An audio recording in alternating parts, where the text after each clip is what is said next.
people did was I said, give me give me a presentation that does the Arabic numerals in addition. So we went through it, and then we showed that if you do it appropriately in generic fashion, that um, you get to compose a couple of monoids to get the addition working, and then that opens up all of this really really powerful stuff. So when you thought you were doing something really low level like addition for the Arabic numerals, it turns out to be much much much more powerful. That sounds cool.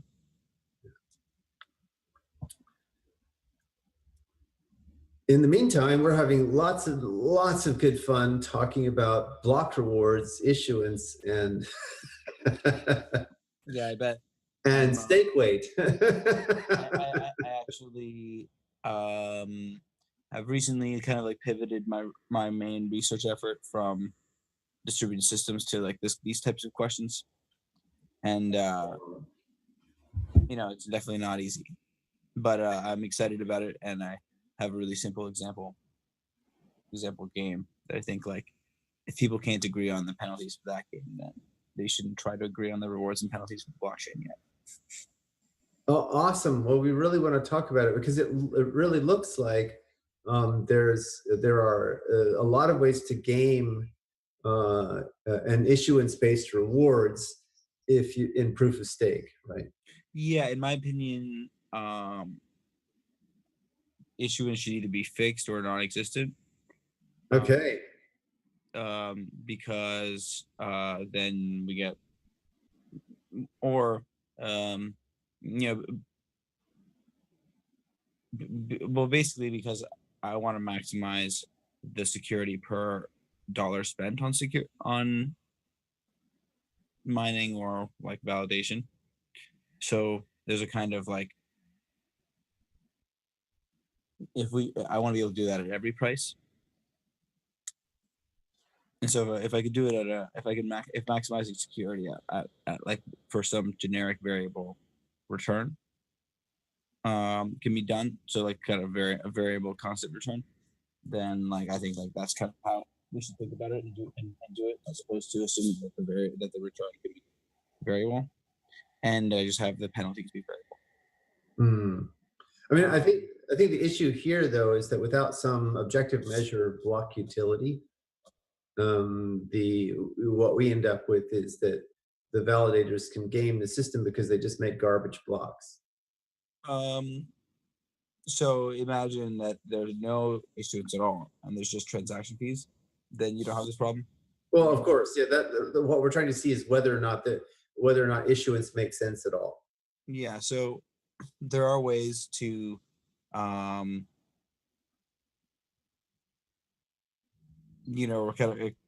of require that they process something, but you're right, it could be just junk. Yeah, right. And so without having it, if there is no measure of objective measure of block utility, then you can't do an issuance based block reward in a proof of stake system. I mean, the same could be easily said for proof of work. In fact, even more strongly, because the proof of work mining has this incentive that you really have to propagate your block quickly, in a way that proof of stake mining doesn't quite, because it's not as adversarial. So people don't have an incentive to mine on the same height that you mined on. So actually somehow, like, in the wild, in proof of work, people don't worry about this. It's not like theoretically you're absolutely right. There's a kind of like, there's like this, big like, this kind of like, actually, like, in some way the rational, like, economic explanation, like they have marginal profit from including the highest transaction fee transactions, and so we don't know the utility, but we just include the transactions that have the highest fee. And so, like, as long as the fees are non-negligible relative to the issuance, then there's like an economic reason to include the transactions that, because they pay fees. Yeah, no, but the thing is that the validator can pay itself fees for transactions that it's generating, Yeah, right? but then it's not As earning long as revenue. this, as long as there's a block reward, then it doesn't care, right? It generates a bunch of garbage transactions. Yeah, but it's doing less work, but also earning less money because like paying itself doesn't increase its total revenue Right, overall. but It the does, block but also reward, increasing expenses just as yeah, much. right. But the block rewards, they Of let course, yeah, but the assumption here is that the fees are non-negligible relative to the block rates. that's correct. That's correct. So I think if we assume that the fees are non-negligible, then um, they'll want to they'll want to collect. That's And correct. the That's other thing to realize is that agreed. Agreed. we have a kind of congestion pricing in the blockchain, meaning that we have like transaction fees spike up a lot when there's congestion. Hmm. Um, and that's like just because of a queue that hasn't been cleared that like totally would be queued cleared eventually. And so like there are just it could also be that like we have a weaker condition here, which is like a not just that the transaction fees are not negligible, but they're non-negligible sometimes, or that the congestion model is of like some thing, so that the on expectation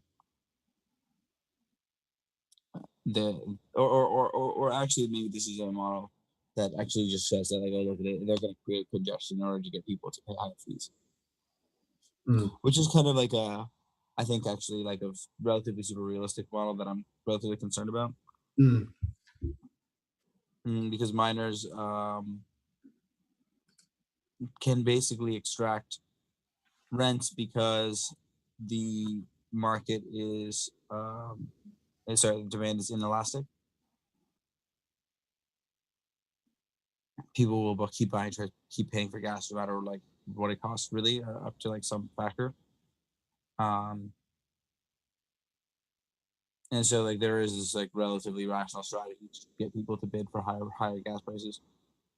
Um, and this is why kind of we hope that the miners are competitive if they're competing with each other on when to include transactions, um, as opposed to colluding to drive them up. That would be relatively good. But when I'm saying that, I'm really just thinking about transaction fee policy that actually sets the minimum fee, where they actually can collude to move the price because there is a single price, as opposed to the kind of like current free for all, where there isn't exactly a price for gas as much as there is like what the miners accept, and for the most part, they just take the higher trip gas Yeah. So it would appear then that there's a significant link between that and stake weight, right? Because stake weight will increase competition. So, um, so as you mean relative to mining? Yes. Yeah. I mean, the barriers to entry for owning coins is lower, and so that means that there should be more competition.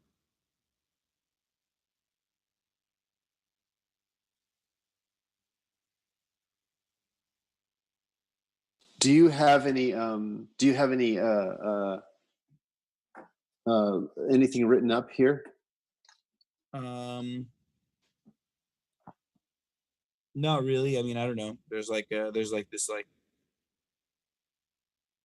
kind of stream over the years of stuff I've said publicly about these topics, but I've started to now that I've started to shift my research to this area, I've created some examples, and I'm trying to produce something eventually, I guess.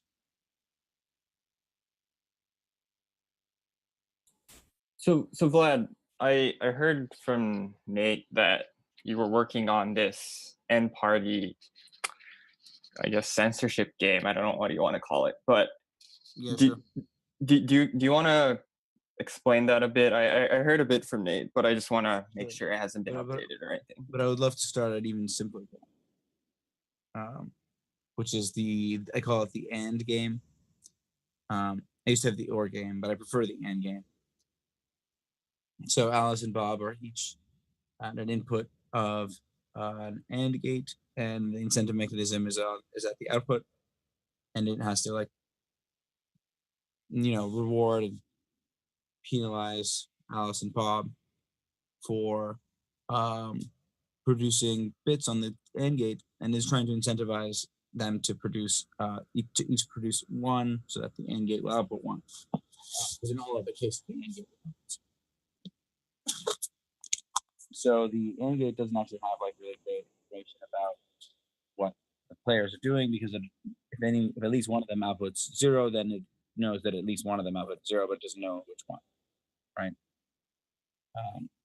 And so there's kind of like this normal form game where three of the cells in this like 2x2 matrix that like describes the payouts of the different players and the different outcomes have to be the same, because the AND gate of those strategy profiles is 0, and like whereas like the other one, namely where they both produce 1, the AND gate's output is 1.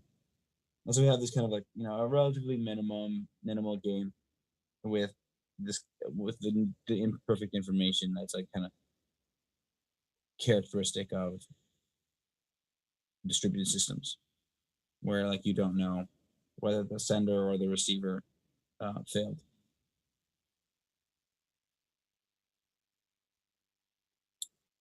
Cool. So yeah, I mean, so essentially you only get paid when both are on, or whatever you want to call it, right? well, there's different mechanisms. There's the mechanism design spaces, like lets you pay them both in both cases. You can, so I guess it's like it depends, I guess, but like but certainly if you want it to be an equilibrium for them to each play 1, then you have to pay them more to play 1 than play 0.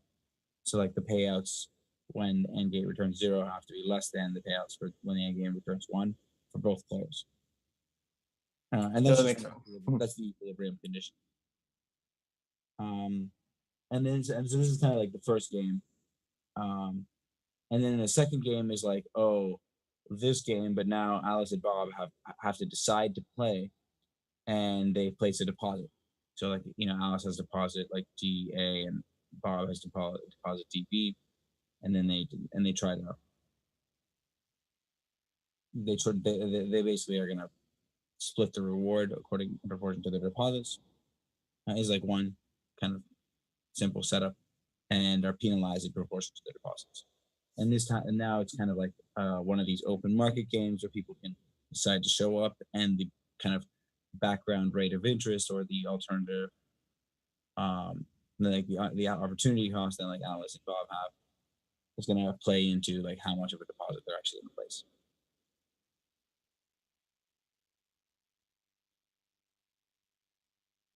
And so how is this rewarded?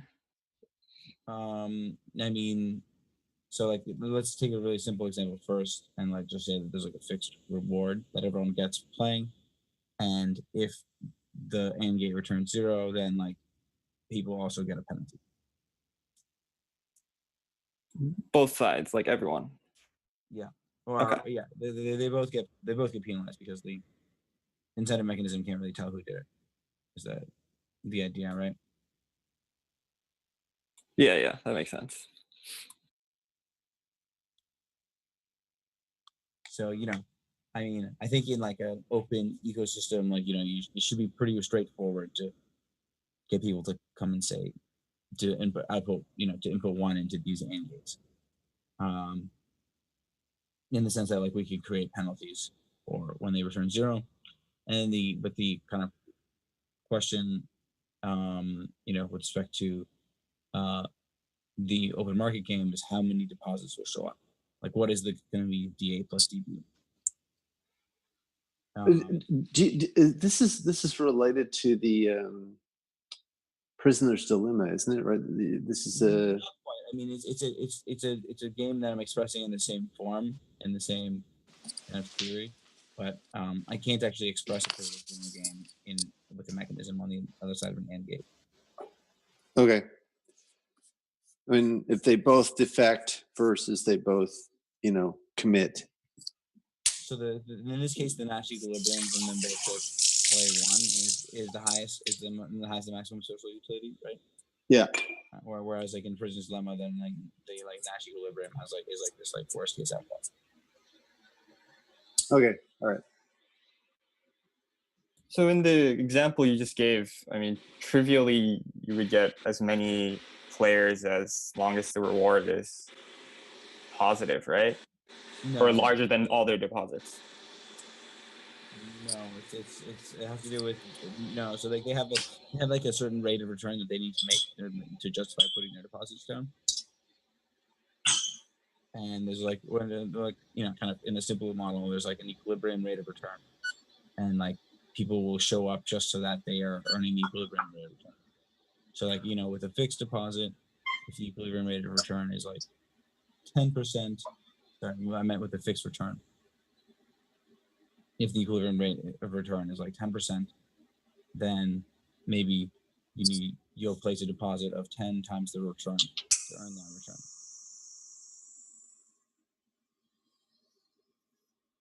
How, at equilibrium. I guess I'm confused. Like, how are you splitting?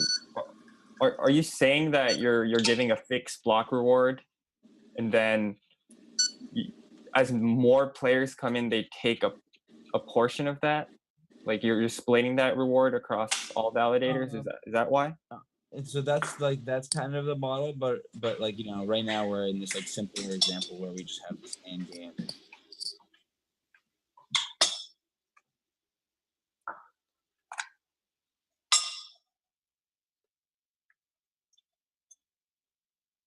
So like the motivation here is that we're gonna make like a whole bunch of games which are like intermediate, relatively simple games that we can like solve and like get nice solutions for the parameters precisely. Until we get to like a game that is basically the consensus protocol. I see. Yeah, I was because I heard a bit from Nate, and I guess. So the AND game is like easier than the consensus game. I can describe the consensus game if you want. Cool. Yeah, that would be great. So in a consensus game, let's say the first version of the consensus game, which like doesn't have deposits, it's just like a single round game with n players, and they have 3 choices of strategy: offline, online, and censoring. And then the incentive mechanism gets access to information that basically is like which validators appear online and which validators appear offline. Any validator that plays offline will appear offline. Validators that play online will appear online if there's not more than half the validator censoring, and offline otherwise. And all the validators who play censoring appear online. So somehow the incentive mechanism doesn't have access to the strategy profile directly. It has access to this appears online kind of or offline map. And there's this like relationship, namely if like more than half of the nodes are censored, then anyone who's not more than half the nodes are censoring, then anyone who's not censoring is offline, appears offline. Nodes who are offline always appear offline, and nodes who are online appear online only if less than half the nodes are censored. So does that make sense? So the nodes that are online, so if you're censoring, you're considered online, and also even I see. So what's the intuition behind why if you're censoring, you're always considered online? Like, what if someone because the censors are kind of clever and they only try to censor when they are in a majority, and so they're kind of appearing online until they're a majority in which case they censor. And also the assumption is that all of the sensors are working together. Oh, I see. Yeah, okay. That makes sense. Yeah, they're all working together. So, and then in this game, like, if you, let's say you have a payout that, I guess, if you're, or as long as you have this better than linear payout in terms of the number of nodes that seem on, you will have a Nash equilibrium, right? Or when I say better than, so far I haven't said anything, so we haven't even talked about the rewards. We've just talked about the information that the mechanism has an access to. yeah, I guess, yeah. State of the protocol and the strategy profile is another way to think about it. Yeah, I understand. Like, so I mean, you haven't thought about rewards at all, you're saying? No. But we just haven't talked about it yet, and so like it's like I can't really. So like it depends is the only answer I can give you with respect to like our current conversation about what the equilibrium will be. Also, like what given what you just said, plus if you had this payout function that if the mechanism can determine, like let's say for n nodes, it rewards you essentially some total that's proportional to, or that's better than linear in the sense that like if there's only one node that's online, then that everyone gets rewarded 1 divided by the number of participants. And if there's 2 nodes online, then maybe everyone gets rewarded 3 divided by the number of participants, and so on. So like there's always, when you add one more node that's online, according, or like from the perspective of the mechanism, then that should incentivize more nodes to be online, right? I mean, yeah. So I think what you're saying is you want so like the incentive mechanism is going to pay you more if more nodes are online. Exactly. Yeah. If more nodes are online. So that's certainly something that's going to incentivize nodes to be online. But there's kind of 2 strategy profiles that benefit most from that: all censoring and all online. Can you repeat that, please? If they're all censoring, and if they're all online, you can reach the max payout in this moment. Well, when you're all, so if they're all censoring, then you should pay out 0 or a negative, right? No, but you can't tell. You can only, because all the sensors, if everyone's censoring, it looks just like everyone's online.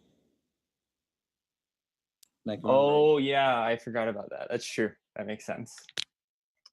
I see. Yeah, that's tricky. Yeah, but we do have like actually like a pretty elegant solution, and you pretty much nailed it. Which is basically like this plus the assumption that like some node will always be playing online. So if a node plays online and everyone else plays censorship, then they're gonna push that online node offline, and that would reduce their rewards. So you always assume at least one honest validator in a sense, right? Well, if we have at least one honest validator, then all censoring is not an equilibrium, but all but all honest is. Yeah, I think that sounds reasonable. Yep. So it's like an honest minority assumption to guarantee the like super strong coalitional equilibrium that we have. Although this is also just an actual equilibrium that we're talking about. So like in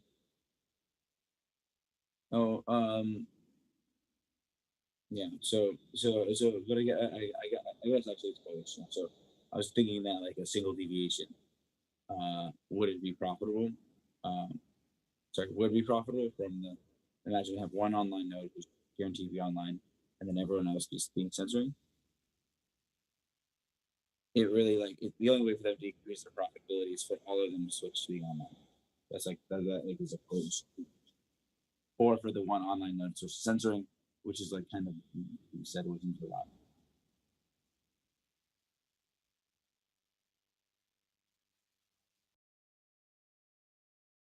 So I guess We kind of did a deep dive on this. I feel like we should maybe go around the room and see what the updates are. Yeah, good idea. The next kind of interesting part of this game probably is like changing this game to like add deposits, and then asking like, oh, trying to ask like how many deposits will show up again, right? and doesn't this game need to also include like the costs of not censoring, if that makes sense? Like, so what I'm thinking is that essentially censoring is free, right? If you consider like censoring as not validating and ignoring blocks. And I mean, but it's also the ignoring of the blocks might not be free. I mean, they might be in the like just the way we just talked about with increasing rewards as more people are online. You actually it does cost you to censor if anyone is online. If anyone is not censored. It's a little hard to hear you, Vlad. yeah, that's Just true. FYI. If everyone is not censoring, sorry, if anyone is not censoring, then you are penalized for censoring. So it's like not free. Yeah, I see. So maybe there needs to be this idea of like a differential, or like the difference between the costs of censoring and the cost of, I guess, not censoring, and that. Yeah, and I mean that's and that's kind of the question about whether there's an individual or coalition of rational deviations. Yeah. Okay. Cool. I guess one more thing, just quickly, is that you it also this also assumes that like all the validators are the same, or like that censoring like one particular transaction is not more profitable for like one validator versus another. So I guess it doesn't consider the content of the block as maybe. There's no transactions at this point, or even Yeah. There's just like this one choice of CS or CF or O. One more time, please. It's just like a choice of strategy profile for censoring offline and online. Yeah. Okay. So somehow like I'm designing like these simple games to like iterate on the way to this like actual complete consensus protocol. Vlad, is there a way to turn up your mic or something? It's really hard to hear you. Hello? I can gain him in post-production if you want, but I can try to move Oh, I just mean I can't hear him myself right now. Can you hear me? Just barely. Weird.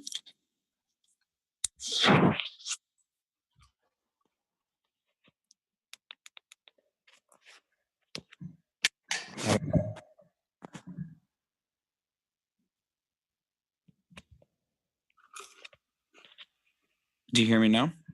Yeah, much better. Much better. Yeah. Okay, cool. Sorry, where were we? Well, I guess I'm happy to hear that. Yeah, like we're gonna keep adding, I guess, details related to the insides of the block to this game, and it'll build up. Yep. Yeah, cool. but we're gonna have fundamental limits also. Like we're not gonna be able to detect the censorship of transactions in the way that we can detect the censorship of blocks.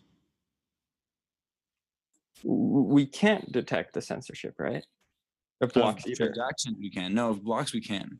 In the same way that we can detect if Bob put a 0 into the AND gate. Oh, you mean like just you can detect that a node's off in a sense? Well, it's either they're censored or off. We don't really know which. Yeah. Okay. That makes sense.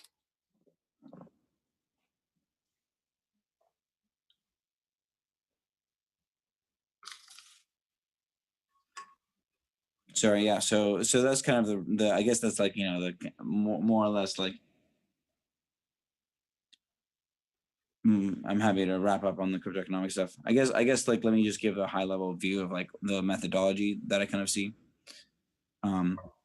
First, we kind of like define this relationship between the strategy profiles and the information that the incentive mechanism needs to have or gets to have. And then a map from the information in the incentive mechanism to the actual payouts. And then model for the participation, meaning like how many people will show up in an open market with some like background equilibrium rate of return. And then come up with an adversary model, like a bribing attacker, for example, and maximize the security of some protocol parameter or guarantee against that adversary. Or to rephrase, like maximize the robustness of an equilibrium against that adversary. So there's like a process from strategy profile to protocol states to payouts to kind of solving an equilibrium equation to figure out how many people participate and building an attack model and maximizing the security of the protocol, under that attack model.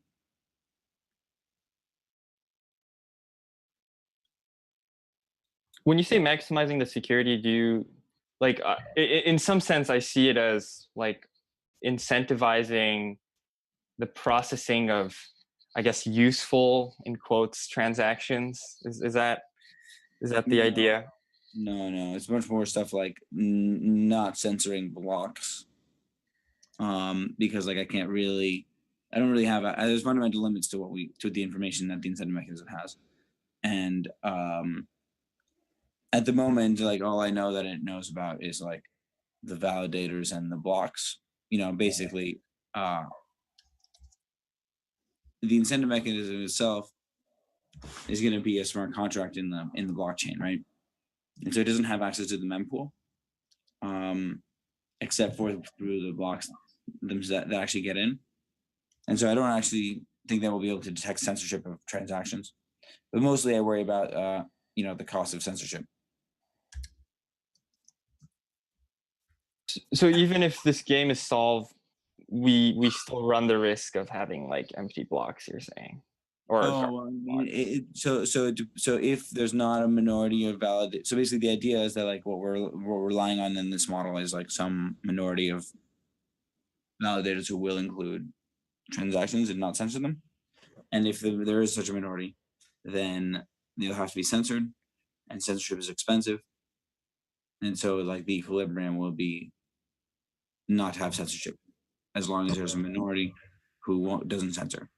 So basically what I'm saying is like, we can actually piggyback off of the censorship resistance of blocks.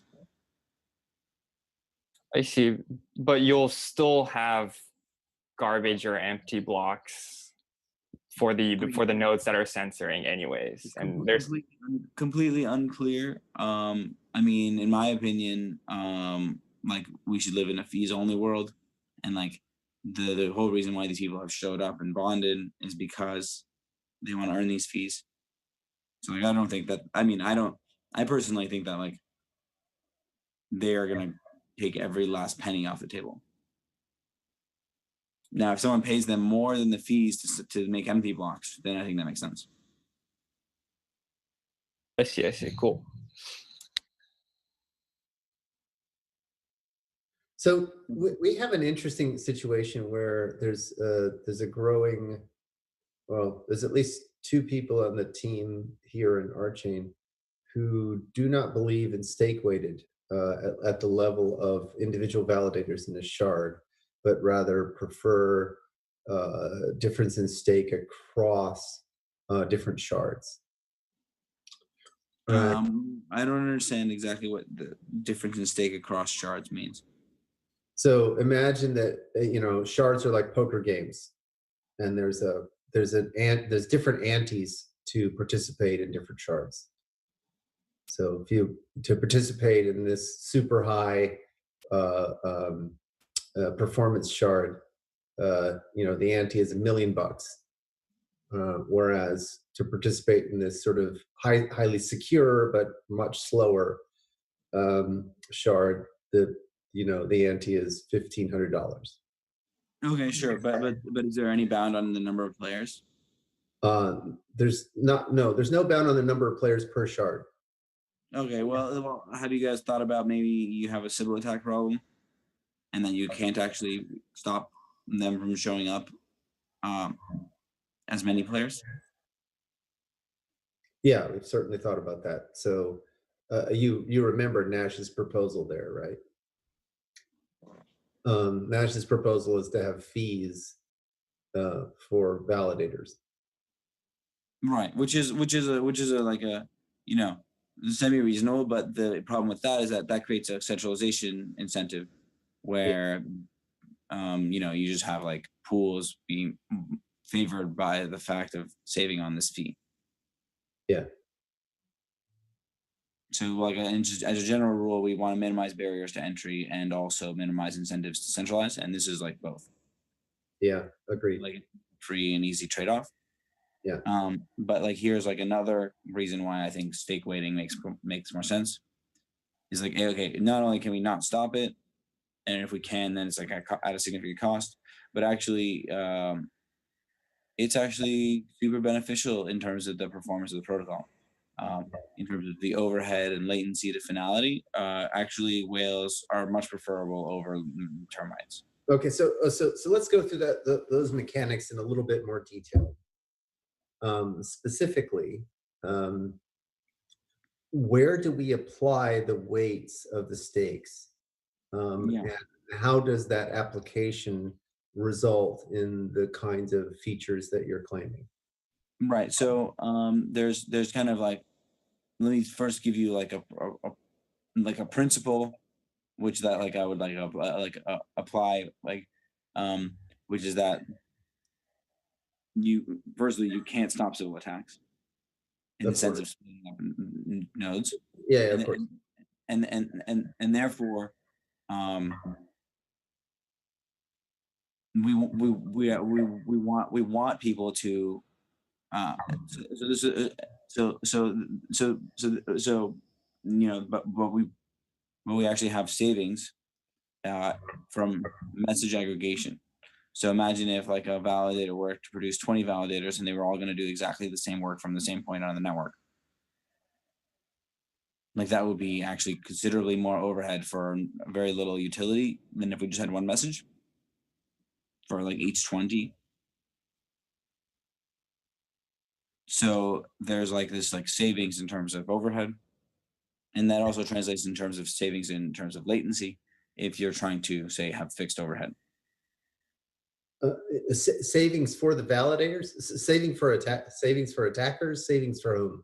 For finality for users. So like meaning like, oh, there's like less so like Oh, I see. So you're saying it's desirable not to have this replication. Yeah, because it's better performance for the protocol. Except in the case of fault tolerance. It's not. No. You're so somehow when we give fault tolerance guarantees in this context, is we give it always with respect to weight, not with respect to node count, and like it like completely doesn't affect our fault tolerance with respect to weight. Say more, please. You know, the fault tolerance thresholds of like the CBC Casper protocol is given in terms of the weight of validators as opposed to like number. No, I understand. You've just repeated what you said before. Okay. It certainly seems to me that if I have two nodes that are exact replicas of each other, if it's better than because if one goes down, I still have the other one. I got two engines on my plane. If I lose one of the engines, the plane can still fly. Yeah, I mean, I totally hear that. I'm on the way down. Sure, but like because we can't stop civil attacks, then like we can't really force you to run two engines as opposed to just pretending that you're running two engines while you're really just running one. Oh, I understand what you're saying. So your argument is that I can't detect that two validator keys aren't going back to the same hardware. Yeah, and actually, if we and if we could, then I would still say that like we should let people place how many deposits they want. because the security that you get from the deposits is meaningful, and and the security that you get from the replication is also meaningful. And then we can just like say, oh look, we have like n slots that are proving that they're all doing it, and that's not an additional extra thing that we don't have from today, which is nice. Okay, fine. Now I understand your argument with respect to weight versus fault tolerance. But what you haven't said is why the application of the stake weight relative to individual validator behavior and how that guarantees the features. So so there's less messages. So like that's like how I get lower overhead. And by lower latency, I just mean like we can get through a Byzantine quorum much faster if there's fewer messages required. And so like actually like there are a lot of gaps in this. I'm sorry, but there's just like you haven't said how you apply the stake weight to. Oh, I mean it's like in the ghost for choice rule. I mean it's like it uses the weight. I mean. Yeah, but that's separate. Yes, we know. The question is, does stake weight apply in any way to rewards or fees or anything? Oh yeah, absolutely. So basically, like absolutely. I mean, basically, like the rewards and fees and penalties are all paid out or suffered in proportion to deposits. Okay, I understand that's the way we've been conceiving of the protocol. But what you haven't said is how that particular application of the stake weight and the corresponding game dynamics results in the features that you're talking about.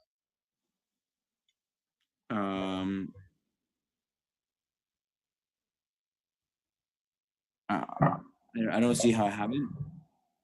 Yeah, I thought it was pretty clear, Greg. I mean, I Okay, guess. so then fill in the gaps for me, because this is not flying with the rest of the team. As in what? As in Nash and Mike do not feel that stake weight. Oh, so okay. One. I think I understand the argument. Maybe like the small hole I see is that like you can't you have to at the very least have, if you split your validators over n validators, then you have to have n IP addresses, right? So like I think there's some minimal hardware replication things that, or not hardware, but like I guess layers, should I say, of replication that you have to do. I don't know if that's significant, but technically you just have to like sign your messages redundantly. Yeah, so I think you can do it on the same hardware. You would have to have multiple keys, multiple IP addresses, and probably other things. You might have to have multiple IPs, but probably not. You may have that. You do have to have multiple keys, but that's like not considered to be really like honestly running a full node. Imagine if we could audit them and say like that people guarantee that people are running a full node, then I would say that they would make sense to have like separate incentives just for running the node. However, because most of the cost of proof of stake is the capital cost, and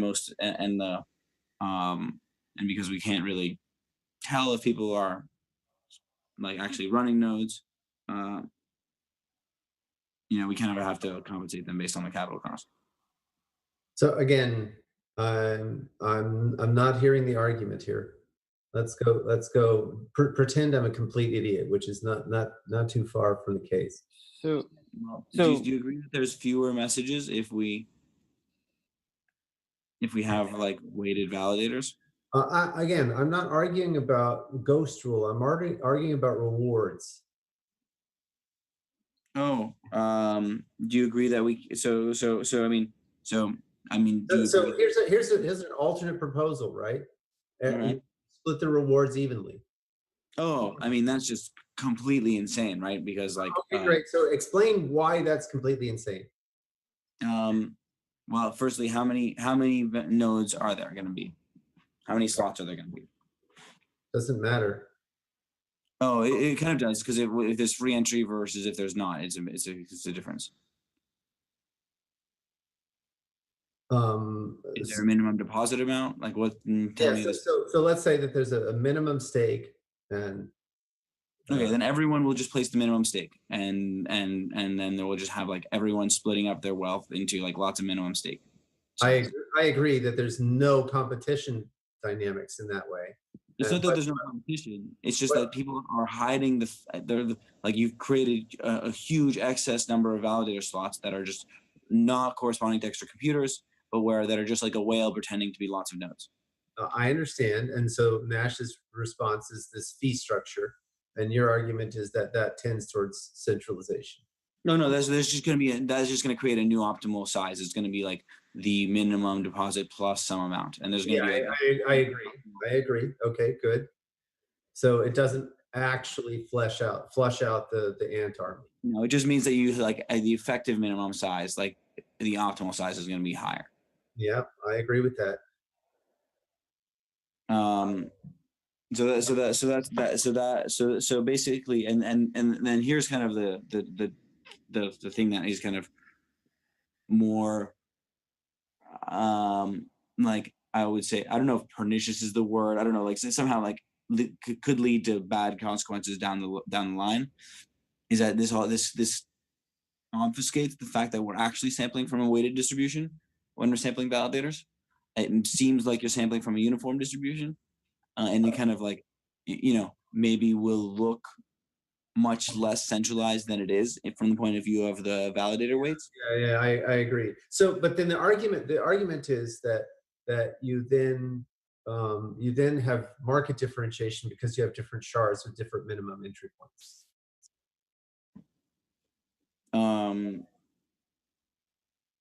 Fine. I mean, my opinion on each of the shards, you should allow people to like. I mean, in each of the shards, you're gonna have this problem of like the whales who want to be on that shard splitting up their stakes to be like the optimal size amount. No, but now as a whale, what I'll do is I'll put some machines over in the low entry point shards, some in the middle, and some in the high.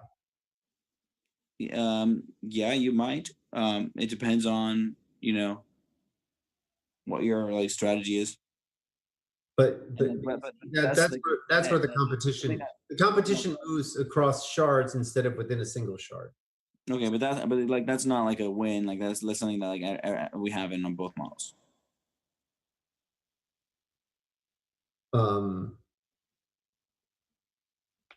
Both models means you mean stake weighted fees versus not. Yes. So I agree with that. So one thing that I don't want to muddy waters a bit, but like I do think the Turan Oracle works best when everyone has an equal weight, right? Like, right? Because if you have, yeah, I hear you. But have you seen the new like Vitalik's new Click Oracle? No, you said you were gonna explain it, but you never did. Oh, I did explain it. Or I mean, you did, but you said you would come back for more next week, and that was last week. You should have asked Nate. Well, yeah. Are you willing to explain it now, or I mean, I don't want. Yeah, sure, but yeah, I thought I explained it last week, and I'm not sure if we'll do in much more detail. But basically, you kind of have. Wait, before we go, Greg, do you have clarity? Oh, I really want to nail down validator rewards, Kent. I'm sorry, because yeah, I do too. So these two different camps are just like they really don't understand each other, and I'm trying to find a way to bridge the gap, right? So the camp from Vlad is arguing what I've been trying to argue, which is that stake weight flushes out validators to be more. To put up the stake that sort of represents their risk tolerance in a more honest way.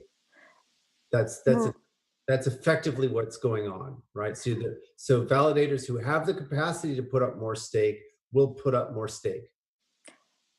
Right. So one of the things I heard Vlad say is with respect to the Sybil attack is that validators could masquerade as having actually added compute where they haven't. One of the things we intend to build into our platform is that their communications key has to be signed with their validator key. And we'll be checking for the TLS identity, the node identity, and the validator identity being a unique key pair. So they won't be able to masquerade multiple nodes under a single validator ID.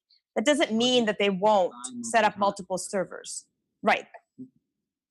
You could. I'm sure that like some clever engineer could set up a single server where they sign multiple times and have different. Yeah. TLS. That's no guarantee from a security point of view. They're still capable of hiding the total amount of hardware they've got using that scheme. So that's not sufficient. But if we could have a defense against this, it would be cool. But I think it's like I think it's probably out of scope for release, really, for like at least for first release. But anyway, the point is that we don't so far equal share of the rewards doesn't give validators any sort of desire to. There's no competition, and if there's no competition, then it's just like, oh, I'm doing this for the good. How is there no competition? As long as there's free entry, I mean, there's absolutely going to be competition. What do you mean? So what do you mean by there's no competition? The only competition would be on the number of transactions, but that also is, their proposal is that that's equally split up. So, but I mean, even if you split up the transactions, you don't necessarily have to split up the fees equally like that. But like right, I mean, basically every argument here is tending towards splitting things up equally, which ends up, this communist model essentially. It's not gonna. I mean, it's gonna still be completely plutocratic but the whale is gonna be 1,000 comrades. It's like and then we're gonna have like poorer performance because of the increased overhead. Right. So so my argument is that we have to put pressure. We have to put economic pressure.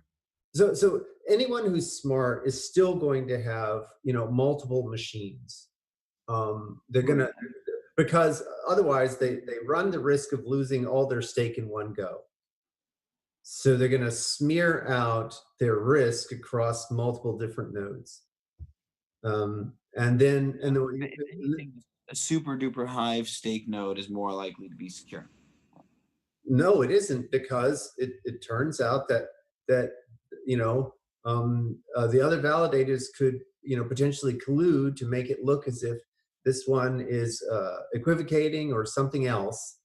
They can't make it look to be equivocating. How would it make it look to be equivocating? And then or something else, right? The important thing is the other validators can collude, and then the stake can evaporate.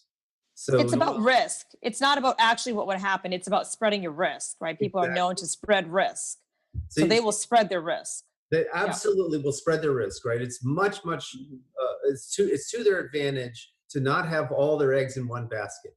So they're gonna, but you wanna balance that tendency by making them get more by having more in by having it stake weighted, right? If it's stake weighted, stake more weighted is not more. It's just linear. It's not super linear. So like it shouldn't be. It should be completely indifferent to whether you have 50 ether here and 50 ether there versus 100 ether in a slot. No, but that's the point, right? The fact that it's linear. So you want to drive it towards. You want them to get as much as they can. You want them to get more out of having more stake up. If they have more stake up, they get more out, and so that balances against the risk aversion. No, it doesn't, because like it doesn't really, because like if they're risk averse and they split up into multiple, if they're risk averse about probably their node failing, and they split up across multiple validators, they're going to make the same return because like, 4 times, I mean, it's just like a linear. It's like because it's linear.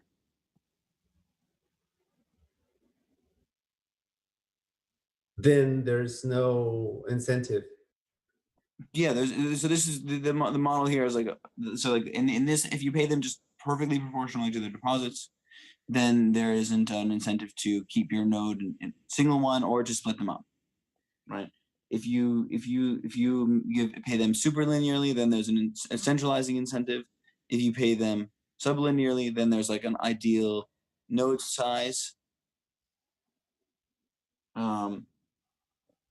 And I would prefer my own feeling is that like linear is probably reasonable because like if anything there's like a slight centralizing incentive in stake pools anyways. So I mean, if there's no incentive, then stake weighting adds no value. Oh, that's not true. That's Stake weighting. Let me be clear. Stake weighting on rewards. Not stake weighting on the ghost with respect to the ghost rule. Stake weighting on rewards. It's absolutely critical. Otherwise, you're gonna get this crazy gaming of like we don't want to create games, right? Like the fact that there is no incentive means we're not creating games. Give me one game. Depositing only minimum deposit amounts. Okay. It's like a classic like strategic behavior, and I mean this is the strategic behavior. Doesn't matter. It's linear, right? I just spread it across. It makes no difference. Oh, I mean, it makes a difference because you created an increase in the overhead of the protocol and an increase in the latency of the protocol, and or depending on like. No. I'm talking about from the perspective of the validator. The validator, because there's a linear contribution. If I want to minimize my risk, so I smear it out. There's no difference now because it's linear. There's no advantage. Not at all clear that minimizes your risk. It depends on what exactly because if you're running the same node for all of these, it's like not minimizing your risk. If you're if you're running different nodes, then you might be having some risk, but you have additional costs. It's like super not as clear, right? As you're making it out to. The risk of being censored is a risk that you're going to take wholesale across all your nodes. It's unless you're in the censoring cartel, in which case you're not going to take that risk wholesale across all your nodes. There's going to be like some risks are correlated, but like I'm sorry, but these maybe do we have another validator economics session planned? We do, absolutely. Yes. Which is when? The standing meeting is Fridays. Can we get one earlier? 100%. I'm happy to Friday. schedule something. I mean, Friday's early enough. No, it's not for us in terms of our dev schedule. That's like we're up against. I feel like you guys should take a step back and try to agree on the economics for the AND gate, and then the economics for a consensus protocol. Yeah. But you can't agree on the economics for an incentivized AND gate. It's going to be I gotta jump over to our dev stand up, but Vlad, are you available earlier this week to join the validator economics discussion? I mean, I am, but I think we should start with the AND game. And, okay, but you can make that not be too ambitious too quickly. Can you make that? Sure. I mean, in terms of our dev schedules, that's that's not going to fly. But maybe. Okay. But like but then like don't be surprised if you have to pivot 8 times without like like an unanticipated way. Fair enough. Anyway, okay. So Meta, can I let you set that up and invite Vlad? I'm happy to invite Vlad. Can we do it over email, Vlad? Are we on Telegram? I'm in Telegram. Yep. Yeah, let's do Telegram. Sweet. Okay. All right, I gotta jump over. Okay. Cheers. Cheers. Bye. Have fun. Bye. It was nice. Kent, if you want to chat about the Oracle. Yeah, I would love to. Cool. Can we continue using this room, Christian? Yeah, I'm gonna end the broadcasting because I actually gotta skip to another meeting. But you can certainly stay in this room. I'll leave it running.